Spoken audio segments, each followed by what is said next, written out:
Hello guys and welcome back to the channel. Chelsea have lost the FA Cup final to Arsenal. 2-1 was a defeat on the day. A really sad day of course. We never ever like losing, especially not in finals, and we are Chelsea. We want to be winning these trophies. But there is plenty to talk about, there really is. So without any further ado guys, let's get started. Let's dive straight into the lineups then guys. I actually essentially predicted the lineup spot on. Arsenal ended up going for Maitland-Niles at left wing back ahead of Saka. That was probably a good decision from them. You know, they like defending more than attacking almost these days. And although Maitland-Niles didn't give them too much going forward, he is quite quick and he was good at getting back there and covering his position. Chelsea, we predicted the lineup spot on.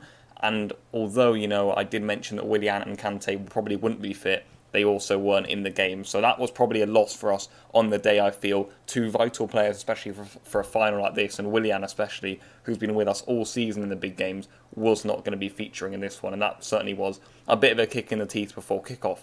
But let's get into the match action then, because there's no real other way to tackle a game like this other than just go through it minute by minute and chance by chance basically guys. And I thought Arsenal started decently well, but it was Chelsea. They got a very, very early goal. It really was early. It was Mount, Giroud, Pulisic, all linking up really well. It was a lovely ball through in midfield from Jorginho too, probably quite underrated that ball, but they're all linking up really well early on, and it's Pulisic who finishes off a wonderful little move there. A delightful finish from him, and Chelsea won it up in 5 minutes. You know, I was absolutely elated. That's a massive goal for Chelsea. But I didn't like what happened after that. And this is where Chelsea failed in the game. It's definitely one of the key talking points of how Chelsea got the lead in 5 minutes. We're in such a good position. But Chelsea usually in a final like this, in a massive game like this, would begin to consolidate this lead. You know, we would go forward a bit more. We'd be nice and controlled, nice and dominant. We didn't really do any of that though. You know, usually in these sorts of finals and these sorts of big games, especially after going 1-0 up in 5 minutes, the defence would become a wall. You know, it would be really hard to break us down. We'd be right on it. Lots of energy, lots of determination, but we just didn't see any of that, and we stopped playing, guys, and we just gifted Arsenal way back into the game. We spoke before kickoff how you can take the mentality away from Arsenal, how you can hurt them really quickly, and when we got that first goal, if we just kept plugging away, kept doing our jobs defensively, kept playing the ball quickly, we would have found this a really comfortable game, honestly, but we didn't do any of those things. We kind of just stopped, and Lampard said it afterwards, you know, we played like it was a stroll in the park after going 1-0 up, and that is not acceptable for a final in any game really, so we paid the price for that really. And Arsenal, they were pretty good. I mean, I didn't think they were that good. I didn't think the final was that good as a whole, you know, for many reasons. For Chelsea, of course, they will get onto, but for Arsenal, I thought they were okay. I thought they were probably a lot better against Man City, though. We were actually getting a lot more chances than I thought we would against their defence. It wasn't nowhere near as solid as it was, and maybe Mustafi out for holding played a part in that, because Chelsea were getting joy, but like I say, we just gifted Arsenal a route back into the game, and you know, at 1-0, we had them, and we just needed to keep at it, get the second goal, and we were in there. That trophy would have been ours, but it was really unlike Chelsea the way the game went, and we didn't do any of the things I just mentioned. You know, no energy, no determination, and we paid the price. Because Arsenal's front three just kept on probing. We spoke about them before kickoff, you know, how dangerous they are. They're so quick, they got so much ability, and it hurt us. It did, of course it did, and our backline, it was way too high in my opinion in the whole first half. We changed that in the second half, but still, that moment of magic from Aubameyang hurt us. But for the first goal, it's a poor mistake from Azpilicueta. It's a long ball over the top, and it's a penalty to Arsenal. It's a good decision, I think, from Anthony Taylor. Probably the only good decision he made on the day. And it's Arsenal now 1-1. Aubameyang with a good penalty from the penalty spot, but for that, guys, Arsenal dominated the rest of the half. They really did. You know, they came close a few times, but mainly for Chelsea, guys, we looked so tired, so sloppy, and we weren't properly up for it, and it just worried me throughout. Even, I think, after the drinks break, really, that just wasn't a Chelsea performance in the final, and I found that quite weird. I don't know about you guys, but it didn't feel right throughout the whole game. It really didn't, and it was worrying me. And on top of that, guys, Azpilicueta going off injured. You know, he hadn't started the game brilliantly, but that is a massive miss in a game like this. It cannot be underestimated how much of a terrible miss that is for Chelsea. And losing our captain, Azpilicueta, is always never going to be good. But in a final like this, when we already have quite a young and inexperienced team. You know, I was speaking earlier, in other seasons we would have had Willian on the pitch, we would have had Kante on the pitch, we would have had Hazard on the pitch even. We would have even had David Luiz, who's, you know, played in Champions League finals and won them for Chelsea, Europa League finals, FA Cup finals, you know, Premier League winning campaigns. David Luiz has been there and done that for us, but you looked around the pitch, you were looking for a leader to really take the game by the scruff of the neck, or at least be the commanding presence in the team, and Without Aspilicueta there wasn't really anyone. And that's why I think a signing like Declan Rice in the summer could be a lot better than maybe some people are anticipating. But anyway, guys, it's half-time, it's 1-1, and looking back on it now, I look back after the game and 1-1, I should have been more happy, but I don't know about you guys, but I just didn't feel good for the reasons I said. The captain had gone off injured. I didn't like the way we were playing after we went 1-0 up. Arsenal, we gifted them back into the game. You know, they got the penalty like we said. Aspilicueta goes off injured. It just didn't have a good omen about it, this one, and we came out the second half much better, to be fair. And actually, Arsenal barely did anything in the second half. When you look back on it, what did Arsenal actually really do in the second half? You know, the goal they scored was probably the best chance they had, and even that was made brilliantly from some individual magic from Aubameyang, but they had barely any chances, and actually, certainly for the first 15-20 minutes of the half, it was Chelsea who were back on top and dominating again, and Pulisic, very early on in the second half, nearly got us back in front, and you just wish he stayed on the pitch, because it's him, he drives at holding, he gets in there. He'd already scored the first goal, and Pulisic, guys, is just such a great player. And what I will say is why I'm probably more happy after this, I am excited for next season, and no one can tell me otherwise. Pulisic, Werner, Hakim Ziyech, probably Kai Havertz. This is a dangerous front three, guys. It's absolutely amazing to think about. And it's just unfortunate, Pulisic, on top of Aspilicueta, going off injured, he nearly scores, but he pulls his hamstring and then has to go off. And I just want to say, guys, losing Pulisic and Aspilicueta is ridiculous. It really is, and in my opinion, that's just such a massive miss, in especially a big game like this, you know. I'd say, even if we're playing West Ham or Palace at home and we lost Aspi and Pulisic, and we looked back at the end of the game, we'd be saying, well, that's a big miss, that's a real hit. And this happened in an FA Cup final against Arsenal, really early on in the game. This was really bad, and it's just unfortunate that it is. It hurt us, of course it did. Pedro came on, he gave his all, but it was just holding, guys, at right centre-back. We pinpointed him at the start of the game. He looks sloppy, guys. He looks slow. He looks unable to get near Pulisic. And you saw at the start of the half there with that Pulisic chance. I was thinking, oh, Holding's got that. But he just couldn't get anywhere near Pulisic. And you just wonder what would have happened if Pulisic had stayed on. You really did. And if the refereeing was better, I don't think Arsenal were as good as they have been in the recent weeks. And I think there was a good chance at a trophy there for Chelsea yesterday. We just weren't on it, and a few things just didn't go our way. It was a doomed day, really, and we were just in an awful position after both Pulisic and Aspilicueta went off. We really were.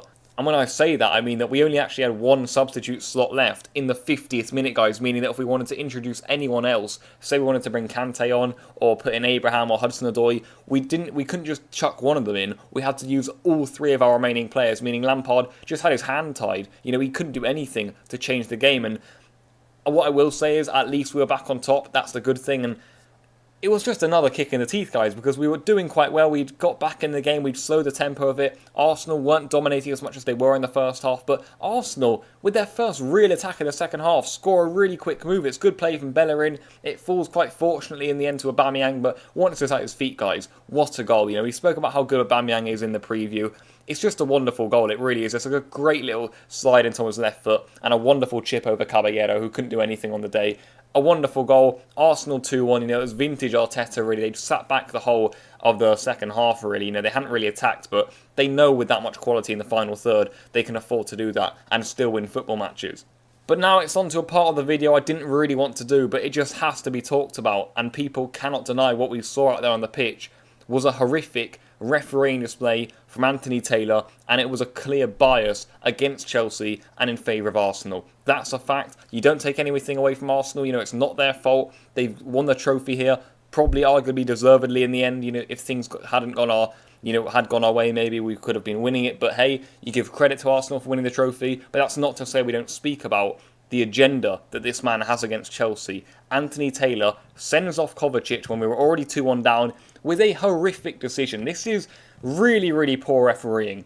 He did it in the 2017 final. He'd made horrific mistakes against Chelsea in the past. We've seen it on multiple occasions, guys, in the league against United. He's done it time and time again, Anthony Taylor, and he just killed the game with his complete unfair bias, and everyone could see that. People, you know, Twitter was erupting saying, what is going on here? And to be fair, I've even seen a few Arsenal fans, to be fair to them, just saying, yep, the refereeing was really poor there. Thank you, Anthony Taylor, because he just gave them the route. He gave them the trophy, guys. He really did. Arsenal had got themselves in front, but we just had it all against us. The injuries to key players, Lampard then couldn't really bring anyone off the bench, and even if he wanted to, we then go and get Kovacic sent off, guys, with a horrific decision from Anthony Taylor. It was just a doomed day, and I was saying that throughout the game, guys, but honestly, a really hard day, and it just all went against us. Arsenal, yes, they were decently solid, they were okay, but like I said earlier, on a different day, Pulisic and Azpilicueta stay on. The referee is a normal ref.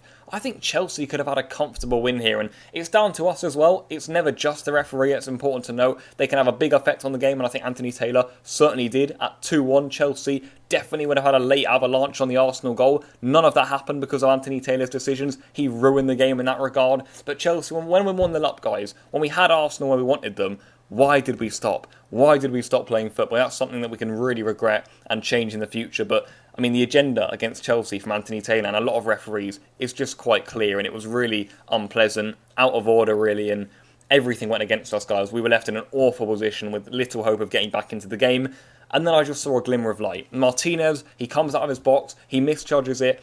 I think he handles it. There's been a lot of replays, there's been a lot of pauses and stoppages where to see whether he handles it or not, and listen, once he catches it and collects it back into his box, yes, he ends up in his box. I think, though, which is the rule, if you touch it with your hand outside of your penalty area, it's a sending off and a free kick to Chelsea. I think Martinez handles it outside of his area, and it should be a sending off. But, okay, the referee misses it. What was VAR doing? There was no replay on the TV, absolutely none. I'm sure you guys would have seen that too. No replay, we just brushed over it. And clearly, guys, that was a decision that needed clear looking at. It's really close. You even look at it now and people are debating, was it in, was it out? Why on earth was that a 20, 25 second decision? What was going on there, guys? Honestly, that was dodgy for me. And just throughout the game, Anthony Taylor, he didn't give Chelsea a free kick in the whole first half. Something was going on there with Anthony Taylor, and he clearly doesn't like us. I don't know why, after he's done this in the past against us, he was allowed another game to referee Chelsea. There was a big foul on Pedro at the edge of the area in the 94th minute or so. That could have been, I wouldn't say we would have won the game. We were still down to 10 men because of Taylor's horrible decision-making. But still, so we get it to 2-2. I would have backed us to score a free kick and at least then take it to extra time. But there was just a clear bias throughout. It's not the only reasons we lost, but it's important to note, guys, in the review of a match like this, that Anthony Taylor played a big role and was a key player for Arsenal in this final. Please, don't make any mistake about that. It's just clear facts. So yeah, guys, that's the game discussed. Arsenal have the trophy, Chelsea have lost, and we didn't win a trophy this season. It's a sad sight. We love winning trophies, but it's worth noting that this has been a successful first season for Lampard. And if I looked back at the start of the season and someone told me, hey, you're going to be getting Champions League football here, you're going to be in an FA Cup final, I would have literally been startled and stood there with my mouth open for 5 minutes. It just did not feel like that was going to happen. Our team looked a lot weaker. We had a new manager coming in, only his second year in management. I did worry for what could have happened to Chelsea this season, so I'm very proud with how we finished. I wouldn't have believed you, like I say, if you said this would have happened at the start of the season. On top of getting out of that Champions League group, which was really tough with the likes of Ajax, Lille and Valencia in it. And Lampard's done brilliantly. We've had a lot against us throughout the whole season. We saw it again yesterday, guys. It couldn't have gone any other way other than the way it did, and everything just toppled against us, didn't it? And it was just, you do wonder just how far Lampard can take us and can take this team, just with a bit more luck and a few more things going our way. You look back over the season, a few refereeing decisions that were blatantly against Chelsea. If they were in our way, where would we be, guys? You do wonder, and it was the same yesterday. A few things need changing, and that's to be expected. Listen, we're getting a lot of new signings in, we will be stronger, and I've got a lot of hope that we're going to be back with plenty more finals to come in the coming seasons under Lampard. We've got Bayern Munich now, which is a little bit annoying. I can see us getting battered. I just want to warn any Chelsea fans watching this video, don't be reactionary about it, please. This is a Bayern Munich team who we're coming up against. We're basically facing them without about 10 of our first team players through suspension, through injury, through whatnot. We're going to be weak for this one, okay? So everyone, just calm yourself. It's a free hit. They probably will batter us. We just need to move on. We need to rest. Get some rest in, guys. Bring in the signings. I know Roman, Marina, Lampard, check. Everyone's working on getting the team to tip-top condition next season, and we go again next season. Plenty to look forward to. It's important to note that we were left trophyless yesterday. This isn't all jolly. We've lost the final. It needs to be discussed. The things that went wrong. And yeah, guys, that's why I wanted to make this review, of course, to you guys. But I'll see you guys soon. Please enjoy yourselves, enjoy any of your holidays, and I'll see you guys later. Goodbye.